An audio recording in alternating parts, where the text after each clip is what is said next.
Дорогі друзі, ми розпочинаємо.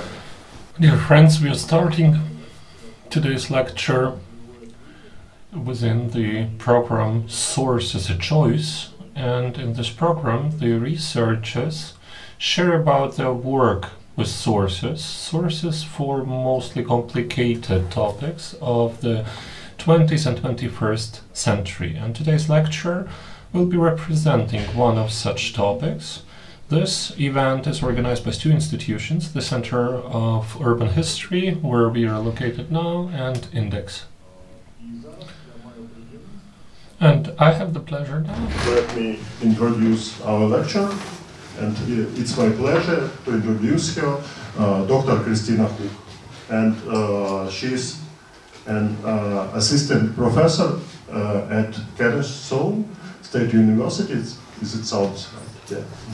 And she's an anthropologist and a practitioner. If I understand right, it's this definition is important for you. Yeah. And her area of research is genocides and mass atrocities, and also Ukrainian identity and Ukraine-Russia relation. And I know that now Kristina working on book about explores Holodomor's impact on modern Ukrainian society, and including how diverse Ukrainian stakeholders interpreted this history against the backdrops the Russia-Ukraine war 2014 to present. And Kristina has numerous publications, and as I noted, citations of her work have been increasing last years. And Kristina is one of the best researchers of new generation or new wave, or without these additional words, one of the best researchers of the Holodomor studies, and I gladly offer her work to my students. And I'm sure we all looking forward for your lecture, and floor is yours. Thank you so much. That is such a kind introduction from my Index colleague and fellow Holodomor expert. I've really been looking forward to joining you tonight. As mentioned, my name is Dr. Kristina Hook. I'm going to go into my background in just a moment because it's relevant for the lecture, but I wanted to give a compliment and say that even the title of this lecture series, which I have the honor to participate in, is so good. So this is the lecture series, Source as a Choice. And I don't think that I've ever heard in such few words a lot of the tensions that come from academic research, particularly on sensitive topics like genocide, which I study, and especially for those of us who are trying not just to understand these patterns of violence, but to stop them. This reminds me of when I was a PhD student. I did an interdisciplinary PhD. I did a PhD specializing in anthropology with a classically trained anthropology department, and then I did another joint PhD, another side of the house, with an interdisciplinary conflict institute. And in this conflict institute, we brought together the humanities and the social scientists. So you would have people, philosophers, theologians, historians, all meeting in the same rooms and talking about the same cases as sociologists, political scientists, anthropologists, and many others. And I remember this one debate, which for me encapsulates source as a choice. I remember two of our professors who are old friends, but also very willing to confront each other in front of all of us students at the time. One was a historian and one was a political scientist.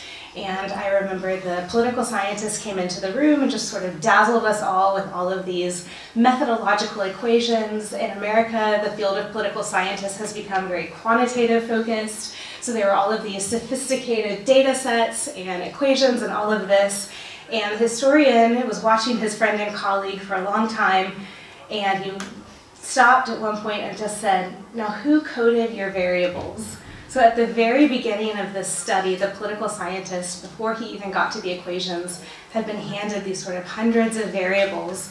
And the political scientist said, my students. And so right away the historian said, for me, this is the heart of the interpretive choice, deciding what those variables meant. And so for me, I think that that is where the sort of the focus of the scholarship should be. And so source as a choice is something that affects us all. It's something that I think the point of, at least for me, good social scientist research is to be upfront about the choices I make.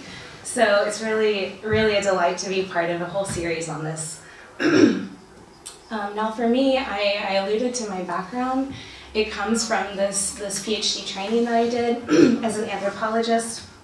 I've been living and working in Ukraine since 2015. This has been through long periods of fieldwork. My book, which was kindly mentioned, is the basis of 3 years of fieldwork that I've done here in Ukraine.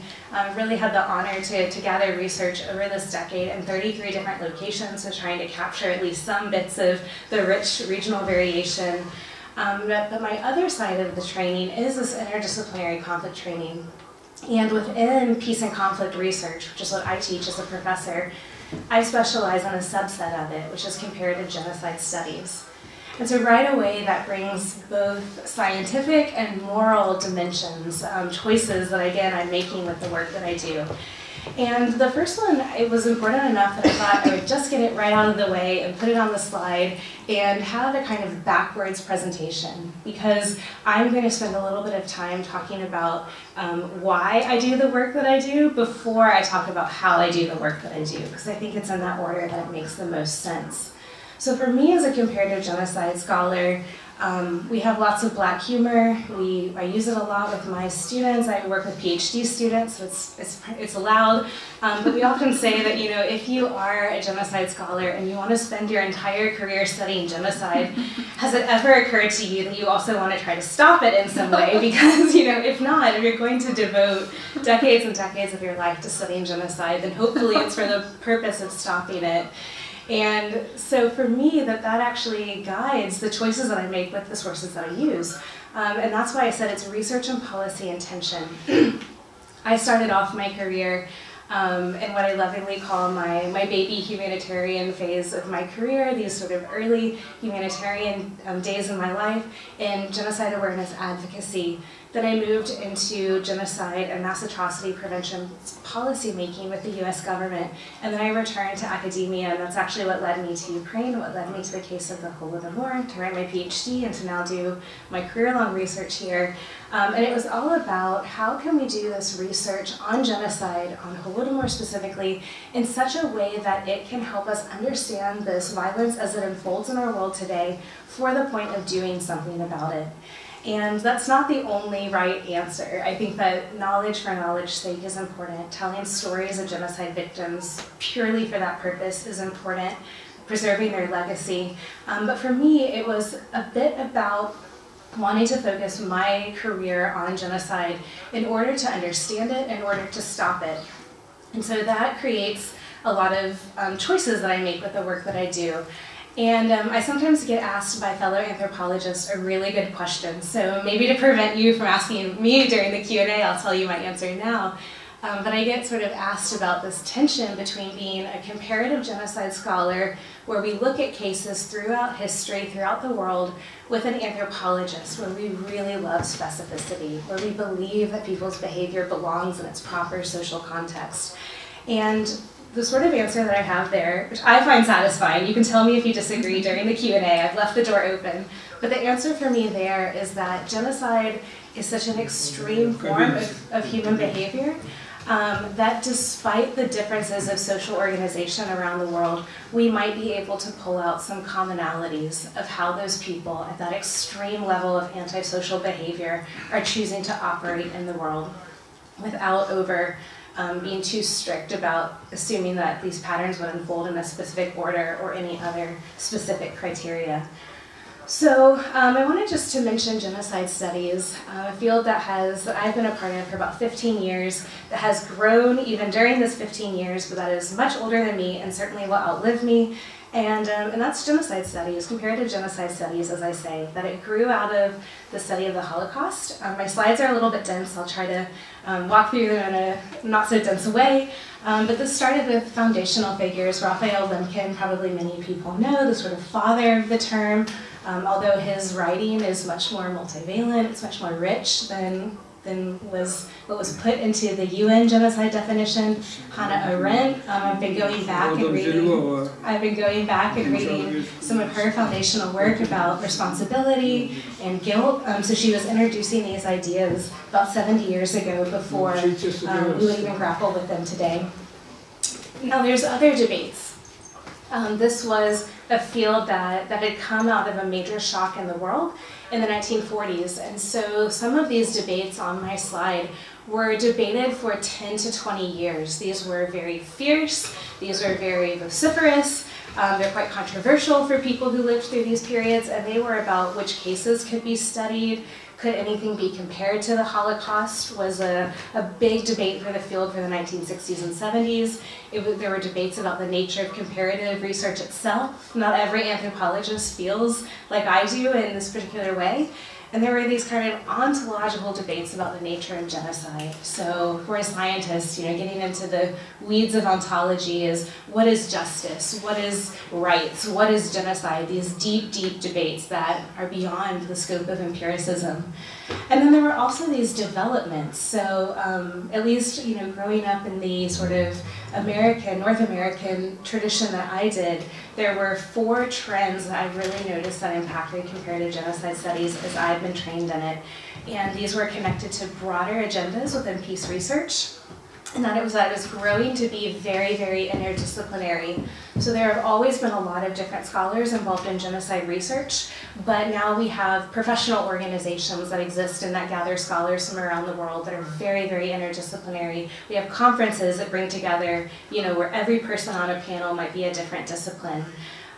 We also had, particularly within North America, a big transition within political science. I'm not a political scientist, but a lot of my colleagues are that work in genocide research, so their debates influence my work as well. And that's that it was increasingly quantitative. I'm going to come back to why that was important. Also in the 1990s, where the field began to shift, it was a big focus on civil wars, and that's just because the nature of conflict around the world changed in the 1990s. Since the 1990s, approximately 90% of warfare has been intrastate or civil wars. So even what we're seeing today with Russian aggression against Ukraine, the state-on-state conflict, is very rare for our modern world, and that means that it's very rare for our sort of modern 3.5 decades of social science research. And then finally, that genocide research, at least the type that I do, is inherently normative. That means that I have an agenda. My agenda is to try to do research that can stop genocide. Now, many people might agree on that mission. However, any time that you're doing normative research on topics like human rights or genocide or anything else, you need to bring those conversations into the room. That's why in my training, every single PhD class that I did in this school was not just about research methods, but it was also about unintended consequences of research. It's about the ethics of research, who you were interviewing, who you were not interviewing, and that brings a whole nother shade to genocide research. So, again, this is the how I came to the Holodomor. I hope that you'll, at the end of this lecture, find it important that I went through all of this. But I wanted to mention that there are 3 tools for genocide researchers in the vein of study that I am. We have 3 tools that we can use to look at the Holodomor, that we can use to look at Russia's war and what I've also called a genocide against Ukraine today. So these are 3 different types of sort of research products, if you will. And they are, I call them research products because they are based on social scientific research, but they are used to try and inform policy decision-making about stopping genocide. And so there are 3 of them. Structural assessments are things that go into deep dives about root causes. So for example, if we are looking at Burundi, then we're going to look at the history of colonization in that place. We're going to look at maybe if there is any kind of ethnic tension. We're going to look at maybe income inequality or things like that. You're going to go into deep questions about the root cause of atrocities or conflict, and that has its use. I would argue, and what I say repeatedly, is that we cannot understand Russia's war against Ukraine today without also knowing things like Holodomor. But it doesn't answer everything. It is very, very important, but it doesn't always tell us what we need to do today to stop a genocide. And so that's why this next school of research products was created, and that's called early warning. Now, this is also hotly contested. Everything on the slide should have a sort of red flashing point because there are lots of debates around all of them. But early warning is modeling that anticipates violence pathways or that flags emerging risks in a context. So it might say that these are some pathways that if perpetrator A does this, then the situation might change in this way. And it's to try and help big policy institutions be a little bit more nimble. But again, this is like asking a rhinoceros to be nimble. You know, we've seen the sort of the slowness of what we might say the UN or any kind of government to be nimble. It's a big ask. And so this was kind of a challenge for me when I was sitting in the policy decision-making table, that it was about maybe something that I could know that might happen in 6 months, but 6 months in bureaucratic time, even if you are working around the clock, is just not a lot because these institutions are so big, the way that these processes unfold are so entrenched and so slow, that it wasn't quite enough. And that's where some emerging research is something that they're calling nowcasting. And this is something that it draws from similar principles to weather meteorology. So it's this question of how does violence unfold? How might I understand it today? And I'm going to get, this is sort of where my approach to the Holodomor is grounded, so I'm going to come back to it a couple times. But this is, again, I just wanted to mention how complicated a lot of this is. I think it's helpful to go into this. It definitely informs the choices that I make with my sources, because we all, even as scholars, have to include this or exclude this. So for me, helping to continually bring myself back to the focus on why this is important to me is a big part of my decision, sources of choice. So I'm bothering to go through it.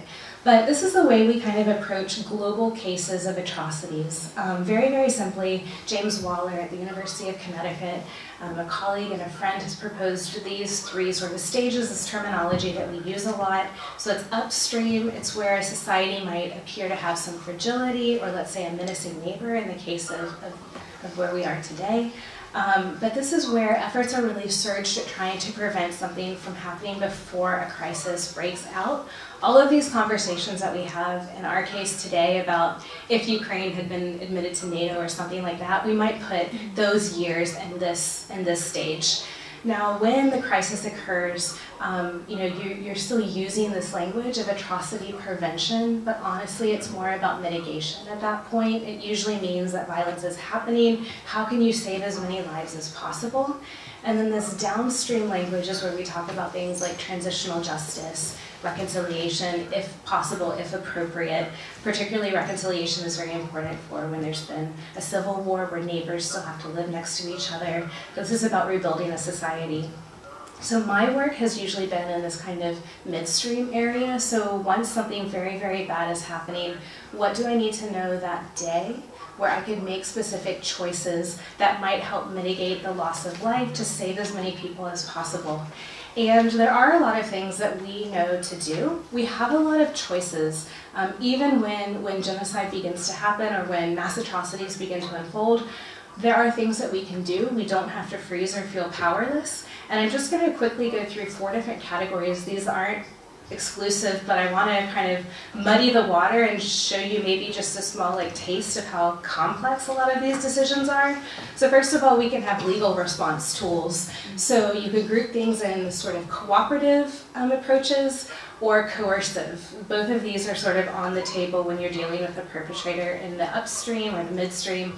And these are things like monitors, this should sound familiar to people in the room, like the OSCE, SMM, or offers of amnesty or immunity. We've seen this a lot in the Great Lakes region of Africa. Domestic support for dispute resolution. If you're looking at a civil war context, this can be really important. And then also things that are more coercive. So human rights investigations, referrals or threats of referrals, exercise of universal jurisdiction, tribunals. These are legal response tools. Again, the law is not our only tool. So there's also economic, and again, cooperative, coercive. You can have the lifting of sanctions or the inaction of sanctions. You can use them either way. You can have things like debt relief or increased aid, new funding. Or you can go into the coercive side and you can have the seizing or freezing of assets, divestment or aid conditionality. There's just a lot of choices at all of these points. That's not all. You can have political response tools. So again, you can have things like diplomatic advocacy or forums, field missions. You can also have the coercive side of the house, so sporting and cultural boycotts, and picking a few that I know we've talked about as sort of community of Ukraine supporters, or condemnations, public hearing. And then finally, also military responses. So these are things, everything from confidence and security building measures. This can be really important when you have military groups that are accused of being atrocity perpetrators themselves.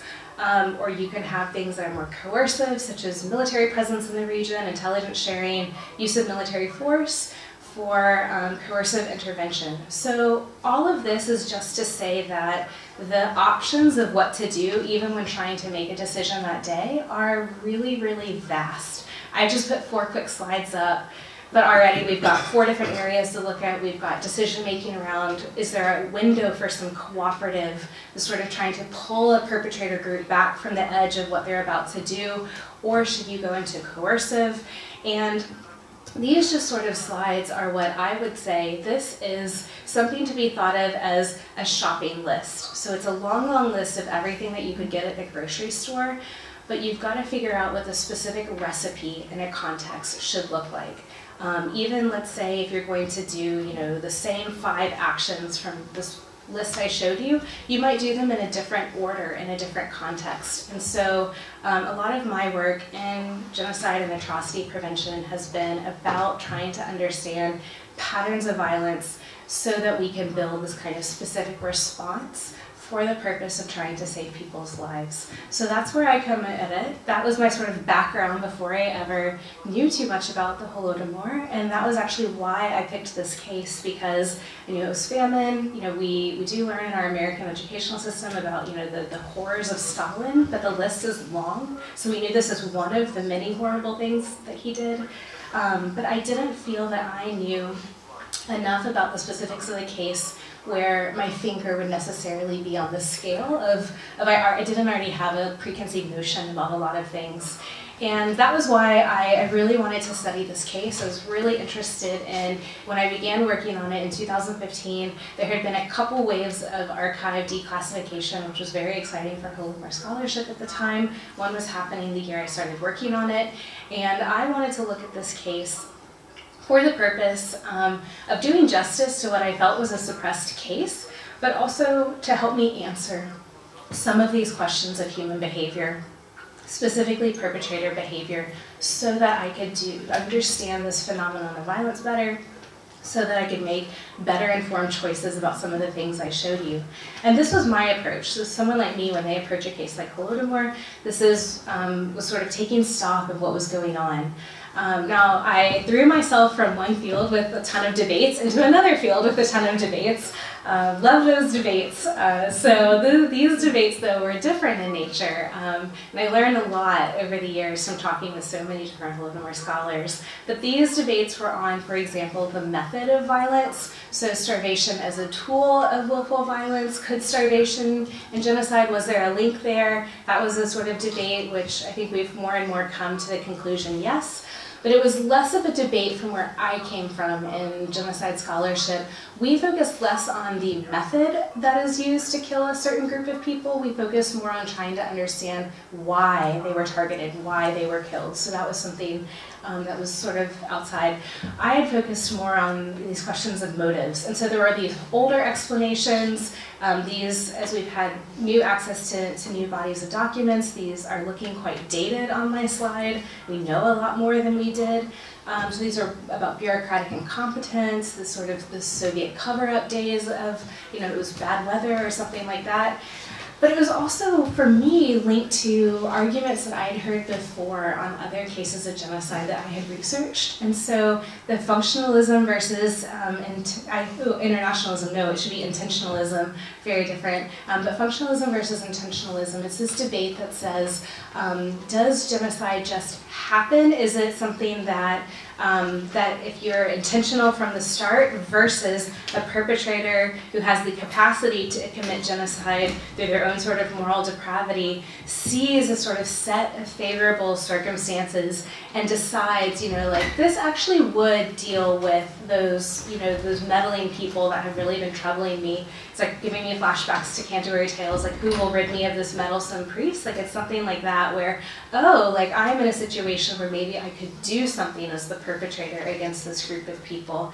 And what we've often found with the complexities of human behavior, that a lot of them fall more under that category, that the genocide is a series of moral choices, moral and strategic and policy choices that perpetrators make. So the complexities of human behavior most actually fit in that area. And I think that's what we tend to see with Stalin's decision-making too. But then intentionality. So, you know, intentionality is so important for my line of work. You have to understand where the perpetrator's mind is at to even have a shot at trying to stop them. So how could I look at a historical case with intentionality? And this is my approach. More debates. So everything in my field is contested, every single thing. You know, we would argue for probably a solid hour about the day of the week at this point, it seems like, because everything is so fraught and everything is so complicated with the complexities of human behavior. It's so emotionally sensitive. Many people that work on genocides have loved ones that have been impacted in their family by these types of violence. But it had led to this kind of field of genocide studies where they had taken the UN definition of genocide and run with it, which I would say analytically is a good thing. So the UN definition has been criticized because we know numerous delegations, including the Soviet delegation, including some pressure from the US, had shaped that definition, had wanted certain things emphasized or not emphasized. So when I look at the UN definition, it's very important. I work with it a lot today, especially in the case of what's going on currently, but it is itself a political product. And so scholars had taken that and were not necessarily bound by jurisprudence and said, let's go back to its roots, let's expand it. And so how that actually worked in practice was that there were these floating different definitions of genocide that were either formally suggested in genocide anthologies or just kind of put into practice. And I think that that was a good and a bad thing. So it was a good thing in that it was stretching the minds of people. We were approaching genocide as a complex form of human behavior, but it also meant that we as a field were all writing books about, like, you know, let's say like you were writing about oranges, you were writing about apples, you were writing about bananas, and then here comes like a kiwi. Like we were all talking about different things. And so in the late 2000s, there were some scholars that began to read through all of the books of genocide published that year and actually look at how genocide was formally defined or formally put into practice in a scholarly book, and to say, we are actually all talking about something different. And so that was just clouding the analytic waters in terms of comparative research. Can you really compare two works where they're using the same word, but they're talking about something fundamentally different? And then it was also further sort of clouded by the fact that, kind of to get around some of these debates, lots of other words were suggested. Ethnic cleansing came to us in the 1990s to talk about what was happening in Bosnia and former Yugoslavia, or things like cultural genocide, femicide, the targeting of usually women but along gender lines, politicide, ethnocide, herbicide, the destruction of cities, linguicide. We just were, you know, as a field, a little bit trying to solve having too many definitions of genocide by having too many definitions of lots of other things. And again, I'm saying that in a sort of teasing way because I think it's a good thing at the end of the day. It stretches our minds to think creatively about human behavior. But if you are trying to compare across cases, it can start to get very challenging. And so these were the kind of debates that when I started working on Holodomor, this is key debate, this is sort of where the field was at. The one side of the field said, you know, we are just tying ourselves in knots about definitions. Our goal is to save lives, so I'm not going to use any definitions of anything in my work. this is field number 1, numerical thresholds. I'm just going to focus on massacres of, for example, the scholar Benjamin Valentino would say 500,000 or more killed. Alex Bellamy would say 50,000 or more. We're just going to put it under this umbrella of atrocities and say we should surge our research attention, we should surge our resources to places that we know a lot of people are dying. And so I'm just going to use numbers. And I understand completely why they did that. But there was another side of the argument, and I found myself on that other side. And that was saying that I understand the moral imperative of that. I understand the frustration with all of these definitions. But what do we lose when we sort of do away with all categories? That this is something that science for a long time has been coming up with categories because they tell us something meaningful. And so the argument here was that genocide still had a kind of very unique pattern of dynamics, that genocide was about the destruction of people. And that could happen to a very small number of people. Let's say that you are, this is an example from some colleagues, if you are a remote, isolated people group living in a mountain and a perpetrator comes to try to destroy you through genocide, you could find yourself with several hundred fatalities, and it might still be a genocide if it was intended for the purpose of destruction. So falling well below these thresholds, but still in accordance with that pattern. And so, I began to feel a little bit worried about these numerical thresholds. I remember being a policymaker and just sort of not knowing what to do, because I was getting, in the categories of number of victims, there would be so many cases with, for example, perpetrators who were operating in population-dense areas, who were killing lots and lots of people. Completely morally heinous, completely morally the same to me as genocide, but didn't feel like a genocidal pattern because they were using it to repress, to harm, to injure. This is something like throwing a bomb in a crowded marketplace and running away. You can kill many, many people. It's absolutely heinous. You might not be intending to destroy an entire people group through a terrorist act like that. So I felt like we were losing something. So this is sort of where I came to the Holodomor, and I sort of started working on this area of using a historical case, using the archives that we now have at our disposal. Can we understand genocide as a specific pattern of violence that is just one of several different categories of large-scale violence? And if so, there was a sort of emerging scholarship by all of the good work that was being done to read everything written on genocide to help us understand, do we agree on anything? And miracle of miracles, we agreed on two things. Within all of these kind of studies of genocide, there were two areas that there was a lot of scholarly consensus around. And that was that genocide could be separated by its intended purpose. So why were the perpetrators doing it? And by its intended targets. So, very technical, I'll just sort of walk through it.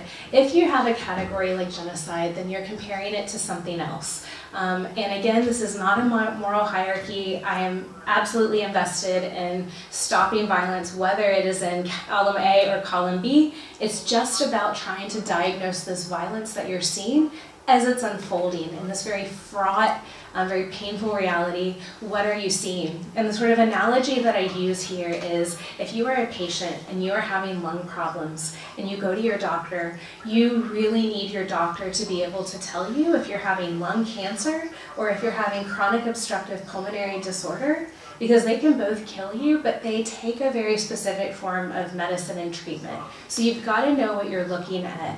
And so this is where I begin to do a lot of theorizing. This is something I wrote about, theorizing around what is genocide and what is this other form of violence that, again, can kill lots and lots of people, but it's not quite genocidal logic, it's something different.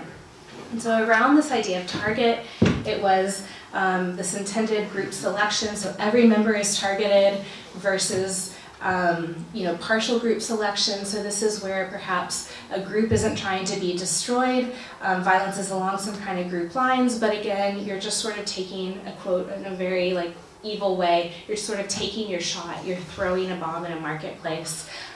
Purposes can be for things like repression or harm, but it's different than a logic of destruction.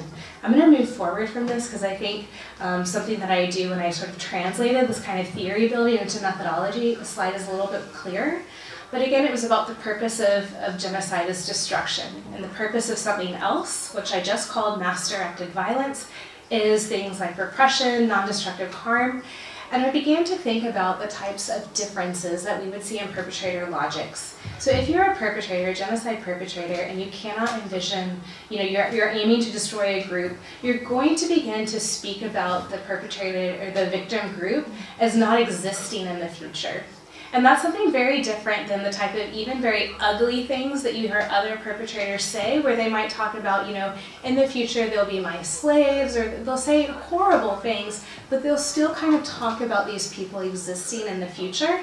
We pay really close attention to this future-oriented language. And we also need to talk about violence as communicative. So this is violence being used to send a message, or is violence being used in a more utilitarian way, like get it done, your job is destruction, you're going to use the most utilitarian way possible. This is one big logic difference that we see among perpetrators. And then the second is who is being targeted. So again, it's just unqualified or qualified. It's if your aim is to pursue genocide, then you have to put work into it. And so for me today, even working against Russia today, I often think like we have to outwork the perpetrators. They're working very hard to do the evil work that they're doing. And so in genocide, we see a high level of coordination, see a high level of systemization.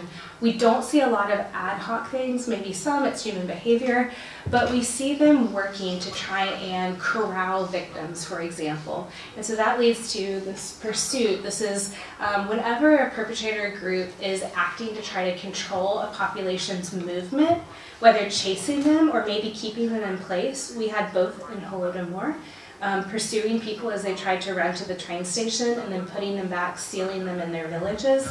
This is very, very significant. If you're looking at it from a kind of an evil lens, a perpetrator who is just after the sort of land of their victims, if they chase them away, then hey, problem solved, you get all their stuff. So whenever we begin to see people being pursued, people being kept from evacuating or being able to run away, these are things that we pay very close attention to. And so finally, to the Holodomor. So when I looked at a case like Holodomor, I looked at it from this lens. I looked at it by just I wanted to look first of all at Stalin and the letters that were sent to and from him from his inner circle. So there's lots of different levels that we can talk about with genocidal decision making. My colleague Dari Mattingly, for example, does really brilliant work on low-level participation in genocide. But I felt like for me, if we didn't find intent with Stalin, like we wouldn't find it, right? Like so, that intent might have trickled down across the structures. But if we were looking for genocidal intent, we would certainly see it in Stalin. So for me, I took these 17 letters that we had. The first one was from February 1932. The last one was from October 1933, so these were just during this very compressed time period of Holodomor.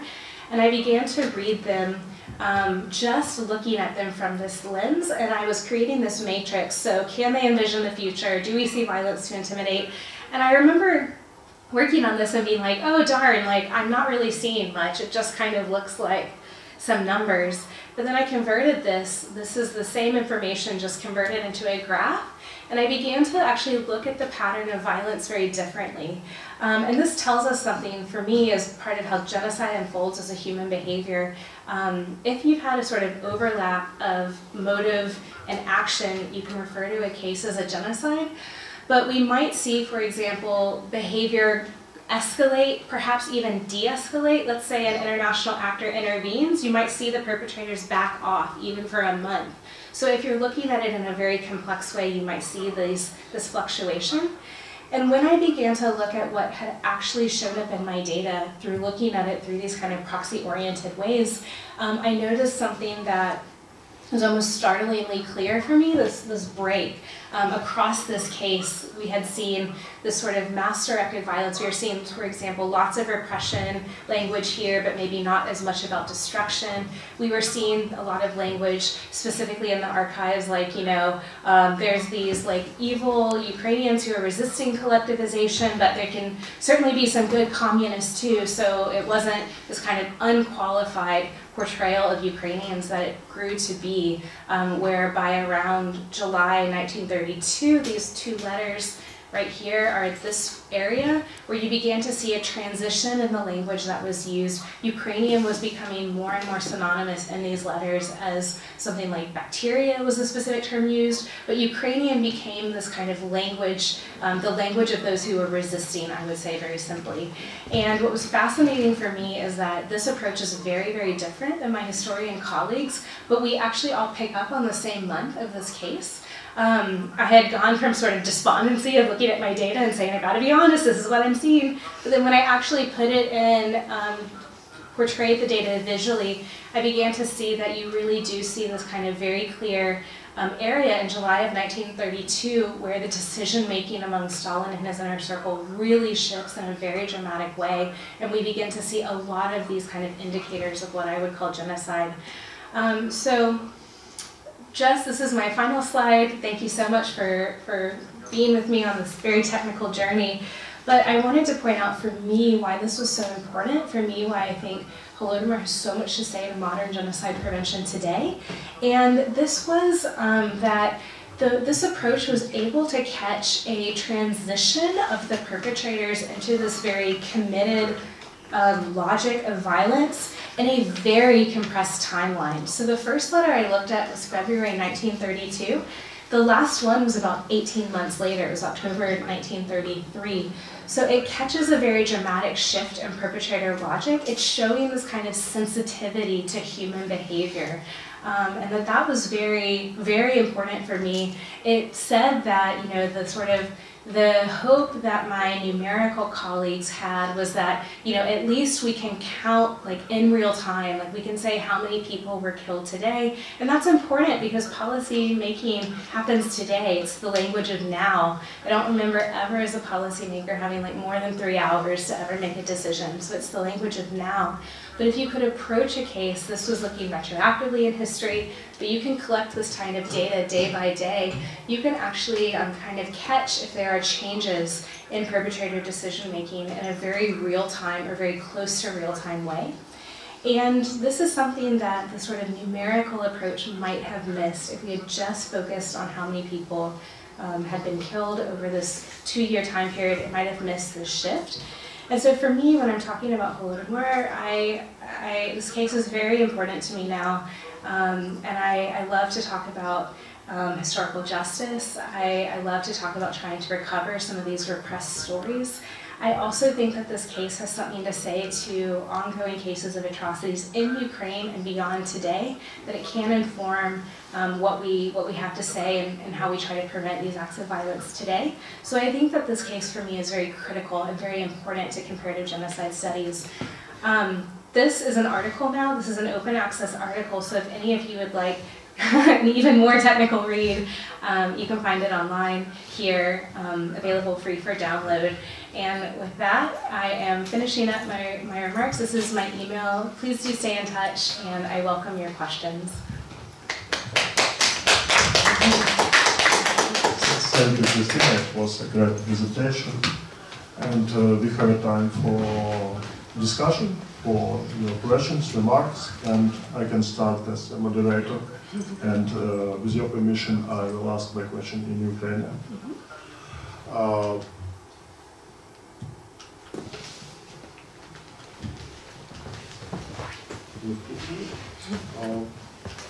How it works?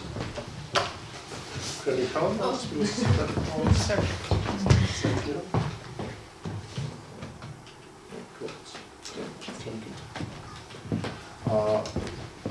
Ти говорила в першій частині про... In the first part, you were talking about the political will, and you're writing a lot about it, and about institutions, very important institution in preventing genocide. And I thought, like, taking into account the Nobel Prize in economics that Glo Johnson Robinson received, and who are also speaking about political institutions in the prosperity of the society. Is it like a trend, like return of this political history, sometimes forgotten political history, of explaining through political institutions in different spheres of the life of society? What is your opinion? This is a great question. So I just, with one of my former students, released a special issue on what we call evidence-based genocide prevention. And one of the, I think it's always important to raise a provocative issue or two. One of the more provocative things I think we say in our introduction is that, there's a lot of policymaker readiness to listen to what they call evidence-based approaches, empirically based research, but that shouldn't be used to cloak political will when it's not there. So sometimes what I hear, and I hope I'm answering the question that you intended me to answer, but sometimes what I hear is this kind of language, in a sort of multilateral or international government era of, oh, if we had evidence or something like that. And sometimes I think we do, or we have enough evidence of at least another decision that was made that same day. And so I think that there's two things going on. There's, first of all, this complexity of social science, which I talked your ear off for 45 minutes about how complicated it all is. But at the end of the day, that sometimes these complexities of evidence or best evidence is also used to mask political will when it's not there. And so I think that those are two different things, though.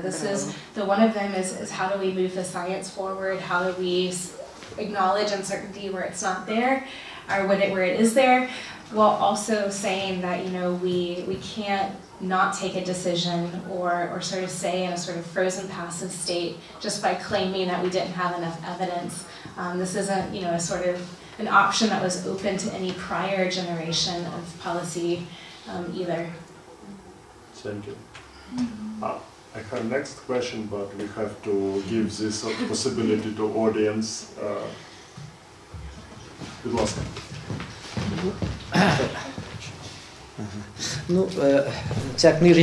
This book that was awarded the Nobel Prize in Economy, Why the Nations Fall, that is a response because a nation that gets to that state cannot counteract genocide, cannot defend themselves against genocide, and it is important for the object of genocide to be capable of defending themselves.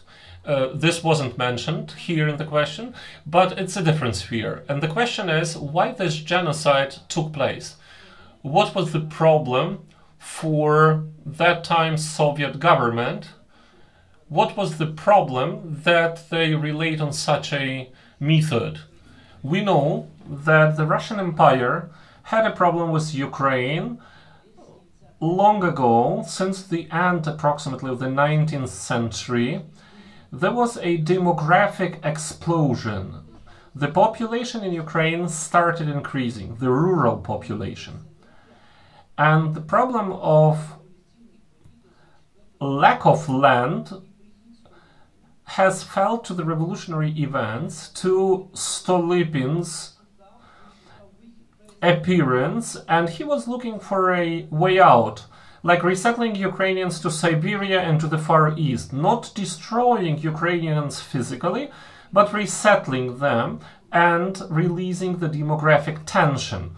We know that Stolypin was killed and this process was stopped. The Soviet government came, and what did happen? The same demographic problems, I will finish soon, but I would just like to explain. And they went through the way of collectivization. Collectivization makes a lot of rural population unneeded. Population that lost means for their activity on one side. On the other side, this demographic dynamics has continued. It has, in Ukraine, a lot of free, vacant population appeared, that was explosive, because the revolution showed that Ukrainians were looking for a way out through own state building, and it has been a problem for the Soviet government. They had to get rid of this too much population. Closed system, Iron Curtain, and destroy. And this genocide could have lasted longer, but in 32-33 they achieved this effect. It has been continued during the Second World War. We know, like Ukrainian population has been destroyed by the Red Army, when the male population was just thrown under the machine guns of the Germans. And it was also state policy of releasing this demographic tension. Do you agree with me? Well, the question was if I agree with you. Я? В чому запитання, чи як? Так. So I would say that I agree with parts, but not all. So demography as a sole explanation for Holodomor, I think there's more to the question.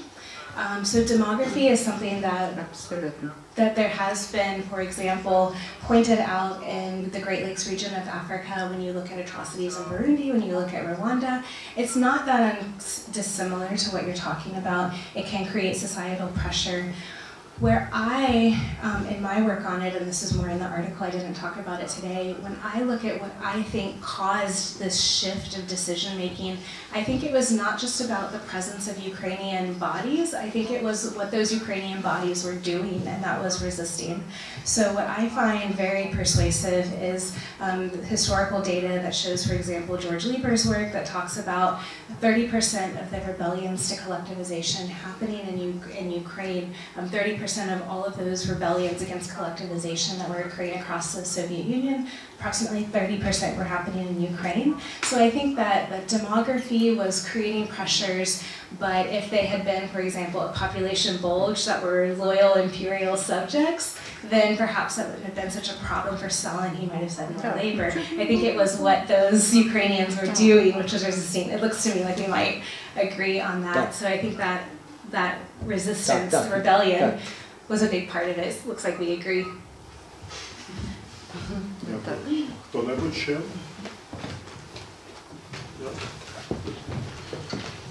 Thank you, Kristina. It was absolutely fascinating, and this graph will stay with me for a long time. Really insightful. I'm sorry that I'm probably leading the conversation away from the method towards some concepts that I know you are thinking about, and I just wanted to exploit this opportunity to prompt you to tell us how your research, especially the work you've been doing since the full-scale invasion, have shaped your thinking about justice, because the issues you're dealing with obviously prompt you to think about this problem. Thank you very much. Thank you, Sasha. So this question of justice, you know, I have found my own thinking shift on it. I remember coming to look at Holodomor and feeling a little uneasy at first because I couldn't figure out what my role is in justice in a case that was almost 100 years old. And I've come to realize that I think, especially for me, something that is very unusual for this case in comparison to the other cases of atrocities and genocide I've worked on is the repression of what was going on. Of course, the family memories were there, but in terms of the state-level repressions, we're talking about Holodomor, what I would also say is the Soviet-enforced self-censoring that went on. I heard many family stories where parents wouldn't even tell their children born later that they had had children because they didn't want to give them this trauma. They were trying to protect them. This was enforcing a self-censoring about the case. So for me, I began to view justice in Holodomor as talking about it, by using even the tools of social science to even say that I think the facts stand up to it, or even, this case does have propaganda surrounding it to kind of bore them to death with the details of what I think our archives can show us about this case. I think it's very important that we can stand on the truth and the merits of this case and ask people to engage with the choices that we made methodologically versus propagandistic narratives. Now, it is this now working on the case of Holodomor against the backdrop of what I've also written about is another unfolding genocide. And so for me, my thinking was being a little bit delicate about it in the presentation, but I had hoped to come to this case and to do justice to these victims. I mean, specific stories I've heard of Holodomor will stay with me forever. But I had hoped to glean some knowledge to help other people in the present, not understanding fully in the years of 2015 that it would be even direct descendants of this case today. And so for me, I think justice is protection. If I was trying to sum it up, justice is mobilizing against a force that seeks to erase and destroy. And I think an area, I'll just be very candid and mention an area that I'm probably going to need at least another year to think on, but I'm trying to understand with everything that we are all collectively living through now. How do we think about destruction? Yes, involving killing, but how do we think about destruction as erasure? Because we see so much of that in Russia's targeted violence today, and it makes me wonder what our archival sources didn't quite catch. We will always have questions about Holodomor. In terms of at least the memory and the storytelling. We have some things, but I'll always want more. So I think that the justice for me will be thinking more about erasure, coming to terms with it, and then also protection. That as much as we talk about the past, we need to use these lessons to mobilize for now. And for me, I can't resist when I'm with these international audiences that I speak with trying to talk about the history of the Holodomor. I think it puts the choices that I think Western policymakers are often very slow to make, it puts it in stark relief, the choices. And I think even confronting things that, that drive behaviors today. I think that when I look at the case of Holodomor, I look at people who are in a lot of ways abandoned. And so for me, justice means protection and not letting that happen again. Thank you. Very, very candid and very helpful to hear this. Can I exploit the mic for another question? Since the full-scale invasion, we have also been witnessing the use of food and the use of famine as a weapon of war. So I'm wondering how your research helps you to think about this issue and like it's a cliche to say, but history is repeating itself, but how do you actually think about this issue that we are witnessing since 2022? So I am going to be on a panel soon where we are unsure probably of what we will actually say, but the point of the panel is to get together and to talk about what ways do we think both Russians and Ukrainians are using history and then are also shaped by history. And so to define what that means very clearly, in what ways, for example, are Russian perpetrators using history to terrorize? You will not convince me that there has been no thought given that all of these nuclear threats by the Russian Federation and its state actors are inflicted against a population that experienced Chernobyl. I certainly think that there's a willingness to invoke painful history there. I also think that, for example, I will be a little bit vague for obvious reasons, but there have been edicts given in the occupied Ukrainian territories today that look very similar to things from the Soviet era. I think that that is done on purpose to invoke this fear. But also human behavior is complex. And so one of the other questions we have is, how is this sort of history again is the collection of social behaviors. So how has this social behavior been absorbed on the Russian side? For example, for me, it's the imperial logic.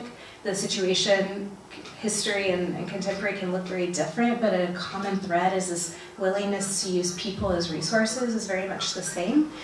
And then again, not just to give perpetrators their attention, we also are very curious at how Ukrainians are using history to think about resistance, to think about justice, to think about solidarity. That history, I remember reading something so fascinating. I don't have it in front of me, so I'm not going to do it justice, but probably we all remember when there was one of the liberated Ukrainian towns, and the propaganda poster comes down, and there's Shevchenko, and it was something like, where else would history be but beside us in our greatest moment of need? I have this in my field notes, something very poignant that a Ukrainian colleague said, that history, these stories of resistance, remembering that there were also generations in Ukraine and also in other places of war that mobilized and that fought, I think is also something very important for us, that history is a resource and not just something we are doomed to repeat. Thank you. Thank you. Please.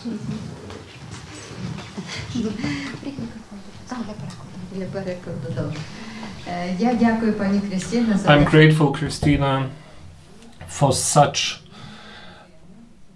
extremely important topic, especially for us, those who are surviving through these hard times. From this our discussion, I realized that we are a post-Holodomor society, post-totalitarian society that achieved fear. We are people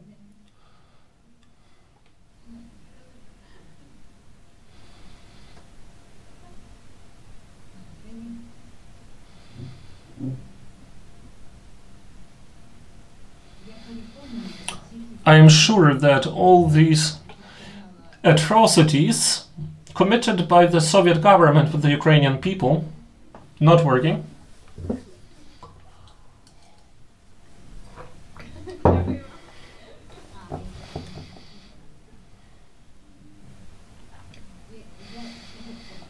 I'm sorry once again. I want to talk about such a category of fear. Our post-totalitarian, post-Holodomor society has become damaged by this feeling of fear from our nature, our Ukrainian ego. These Ukrainians, we are like a free nation. You know about this Cossack period and this free thinkers period, and we cannot stand this type of violence. And what did they do? They realized it very well, that through this atrocity and killing people by famine, that is like, you cannot imagine something less human. And this is depicted, and that it was forbidden, that it was self-censored, and we still, our psychics is under damage of this. But coming to our global history, I would ask like the following question, that it was just a bridge. Do not we see now how this Putin, this man, is growing to the scale of a planet and scaring the entire planet, and the Western society is like losing without knowing how this will end? And my question would be, if am I right that I cannot even explain it, this totalitarian power or this whatever it is, like how this democratic society of the West can pass in front of him, and how he, frankly speaking, the half of the entire human civilization fears him now? These are rich questions. So I think I'll start with fear. So today I focused a lot on documents, sources of choice, because this is the area of my work that I made a lot of choices. But in my broader work, I've been doing a lot of interviewing for 10 years on this, and fear is something that comes up almost in every interview. And so fear is a big part, confronting this fear. Living with this fear, understanding this fear, articulating this fear are all parts of the Holodomor story and its legacy in Ukraine. In my book, I talk about what I think some of the ramifications of that are for Ukrainian society, ranging from voting behavior to social trust. What's very interesting for me is that now we are living through another calamity, but what I have seen is, glossing over anything, what I've also seen is living with a lot of fear, as we do, from the neighbor next door. There has been both a lot of bravery and there's been a very interesting outflowing of social solidarity that I don't know if you would agree with me, but at least for me, I was having a conversation with a colleague, and we were talking about it feels a little bit different to talk with strangers nowadays. Like suddenly it's okay.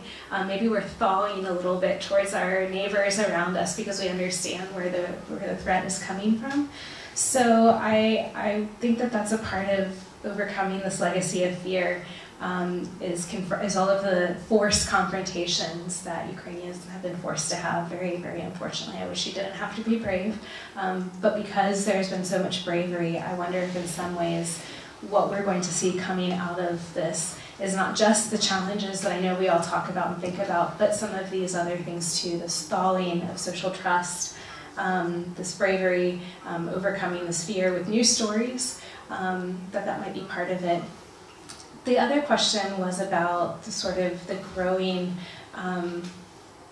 you said something like a planet of authoritarian or totalitarian or fascist. I think they're all equally appropriate leaders like Putin.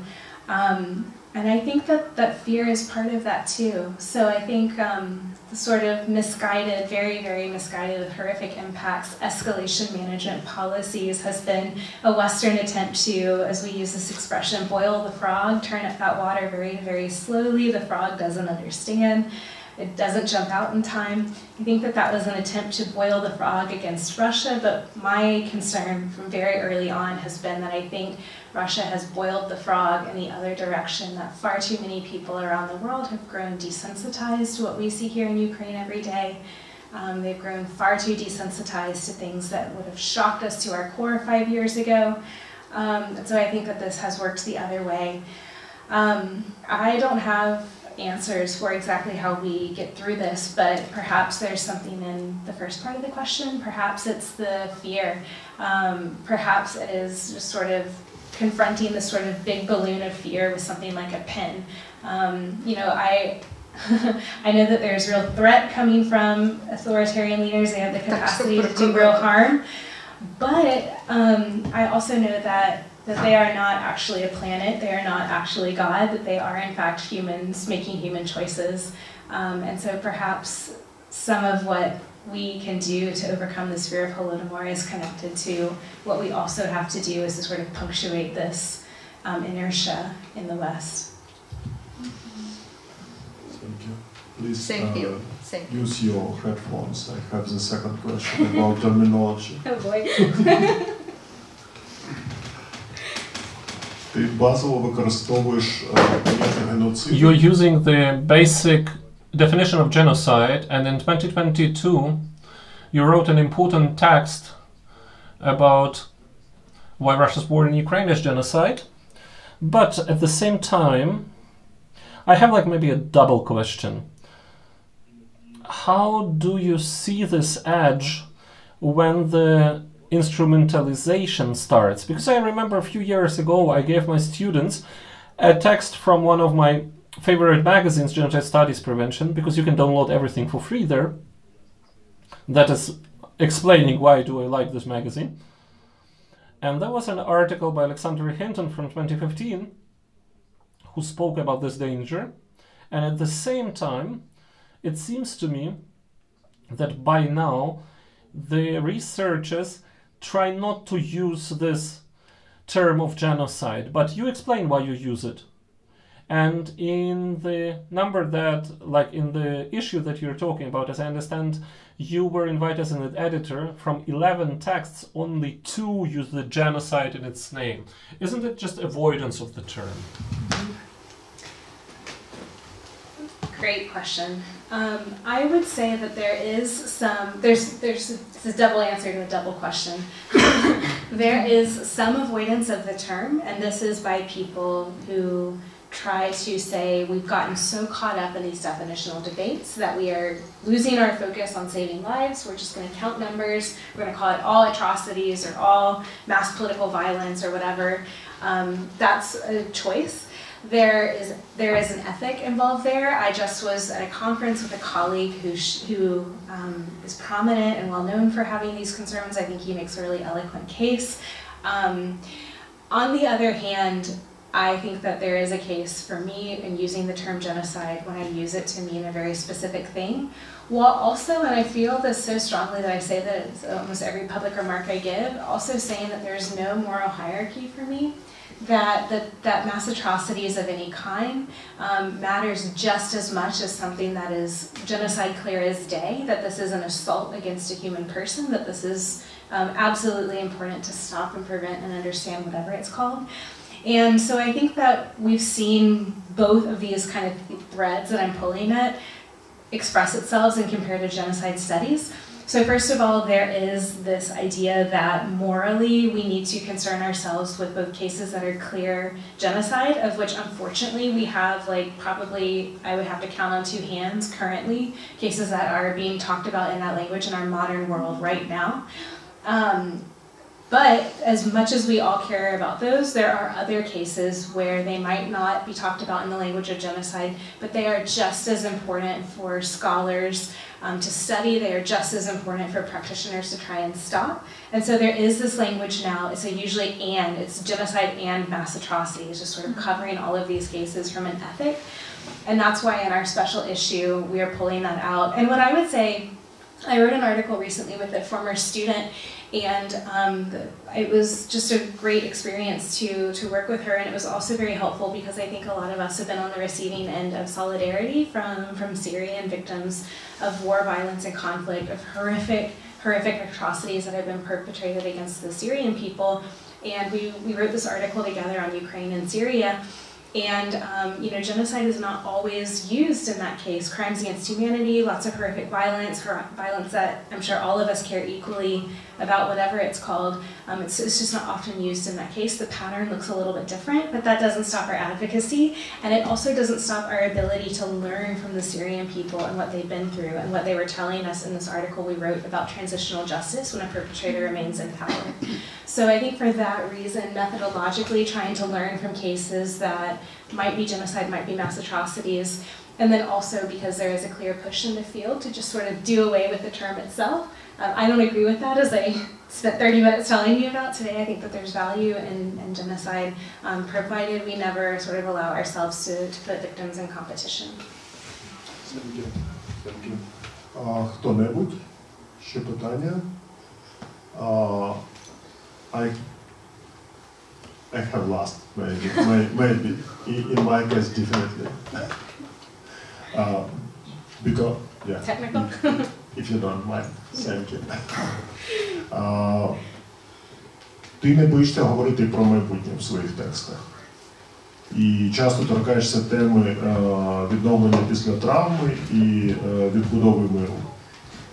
І я хотів би тебе запитати, в умовах кризи довіри зараз у українського суспільства до міжнародних організацій, можливо, і почасти до політичних інституцій. В чому ти бачиш джерела, які дозволять українському суспільству відновити, відбудувати мир і відновитись після цієї травми поточної війни? Дякую. This is an especially difficult question because I share a lot of these similar feelings of really wondering what's going on inside some of these institutions. I think trust. I think part of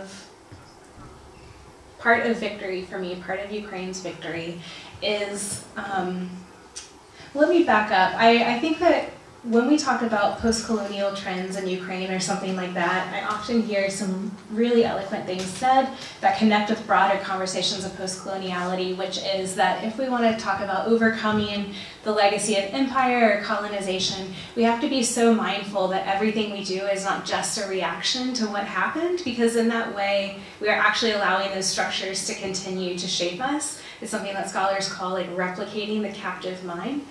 And so when we think about overcoming victory for me. Everything that has been done, I think that it will be not just reacting to everything that has been done, but in some way, while understanding and acknowledging the weight of what I'm saying, transforming it. And this is a painful thing because I think the term victory feels very heavy. Probably all of us in this room, myself included, have had people hurt or killed in this war. So even the term victory feels very sharp-edged for me, even though of course I want it every day and I think about little else. It still feels very sharp-edged because you cannot bring back the legacy of those people are lost. But how, moving forward, how do you, as a society, this is my question, not just find yourself locked in this repetition of responding only to the hurts, but also figuring out how do you continue, for example, the legacy of a person and all of their creativity and all of the joy and fullness that they brought to your life. That has to be something deeper than just reacting to the worst day and the last day of their life. So I don't fully know. I think that I will be learning from Ukrainians on this for many, many years. In terms of trust, I would also say that trust is earned. I would say that, that I often think that so much of the overtones of this war has this kind of domestic violence connotation, intimate partner violence, where, when I think about trust, I would never tell a victim of intimate partner violence, domestic violence, to just trust, even if the right words were said. I would say that trust would be earned through action, if earned at all. And so I think that the people are behaving quite rationally when they filter experiences they have had. That said, staying in that place of knowing who you can't trust is not particularly healthy. It also has to be a very clear and sober reflection of who you can trust. We don't want to define our lives in the negative, and so as we think about sort of failures, I think it'll also be important to think about successes, and that'll mean successes domestically. I remember in 2022 there were so many conversations where people seemed pleasantly surprised by their fellow citizens, so I think preserving that in our language and our legacy of this war is going to be part of it. So I don't know, those are my preliminary thoughts, but again, I think that I'll be learning from Ukraine on this. Thank you. Please, last question. Thank you so much for this amazing lecture.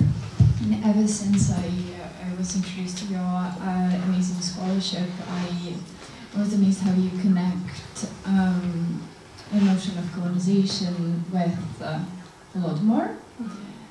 So I'd like to hear more. How do you actually connect this to theoretical frameworks, and how do you work with this? Because, well, in for example, relation to Kazakh, genocide, let's say, let's get about that. There are already scholarship that actually justifies why it was part of colonization and. Why it was important to destroy the nomadic lifestyle. But why, how do you connect this in relation to Ukraine? Thank you. So this for me has been, I had the privilege really of talking to so many, part of my specific interviewing set was Holodomor scholars, and something that I noticed is my impression, I'd have to check my data, but my impression was that there was a discomfort at talking about this language of colony.